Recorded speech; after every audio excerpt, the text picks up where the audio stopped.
আসসালামু আলাইকুম, কেমন আছেন সবাইকে আমন্ত্রণ জানাচ্ছি আমার শখের ব্লগ চ্যানেলে। আজকে যে রেসিপিটি আমি নিয়ে আসলাম সেটা আমাদের বাঙালিদের খুবই পছন্দের একটি খাবার। আমরা বেশিরভাগ এই রেস্টুরেন্টে যেয়ে ওটা খেতে পছন্দ করি। আর রোজার মধ্যে তো কোনো কথাই নেই, এটা ছাড়া মনে হয় ইফতার হয়ই না। হ্যাঁ, সেটা হচ্ছে হালিম।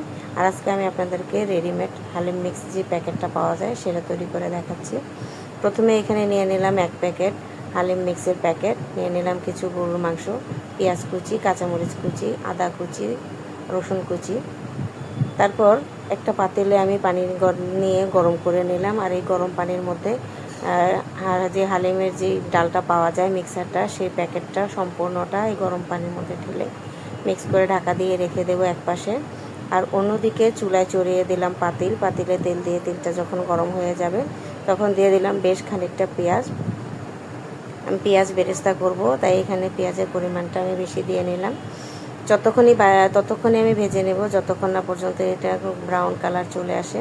তারপর এর থেকে বেশ খানিকটা পেঁয়াজ বেরেস্তা আমি উঠিয়ে রাখবো, আর বাকি বেরেস্তার সাথে দিয়ে দিলাম আবারও কিছু পেঁয়াজ কুচি। এখানে আপনারা পেঁয়াজ কুচির পরিবর্তে পেঁয়াজ বাটাটাও দিতে পারেন।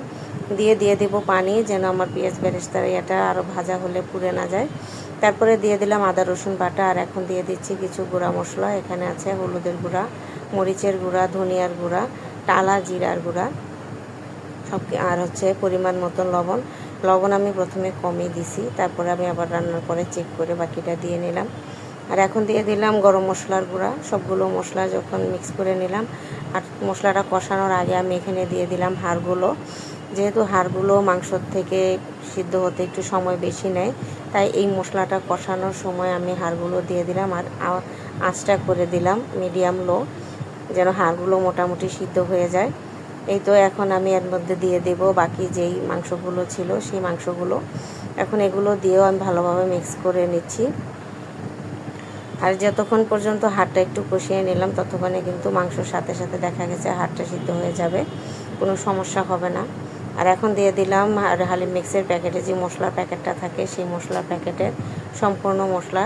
আর দিয়ে দিলাম এখানে টমেটোর সস, আর 1 টেবিল চামচ পরিমাণ ভিনেগার। সব কিছু ভালোভাবে মিক্স করে এখন আমি ঢাকা দিয়ে দেব এই বাকি মাংসগুলো কষানোর জন্য।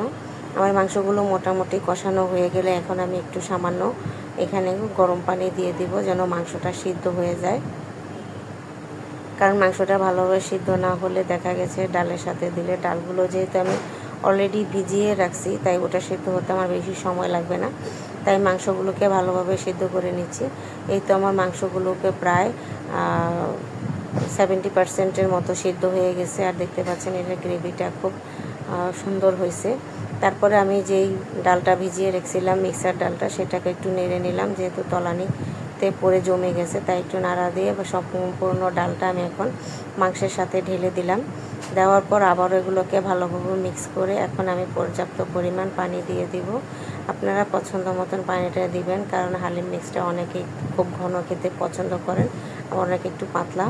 এই তো আমি ঢাকা দিয়ে দেবো, তবে বেশিক্ষণ ঢাকা দিয়ে রাখা যাবে না, কিছুক্ষণ পর পরে কিন্তু নাড়া যাবে যতক্ষণ না পর্যন্ত ডালটা ভালোভাবে হয়ে আসে।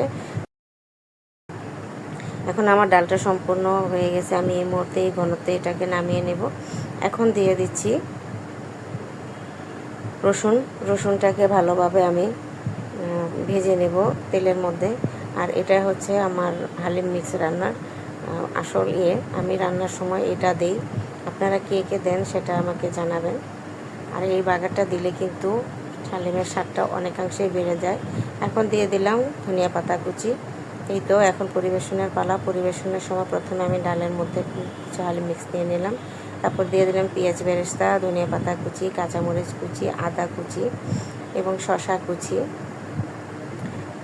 আর হচ্ছে লেবু। এই তো আমার তৈরি হয়ে গেল হালিম মিক্স, আর পরিবেশনও হয়ে গেল।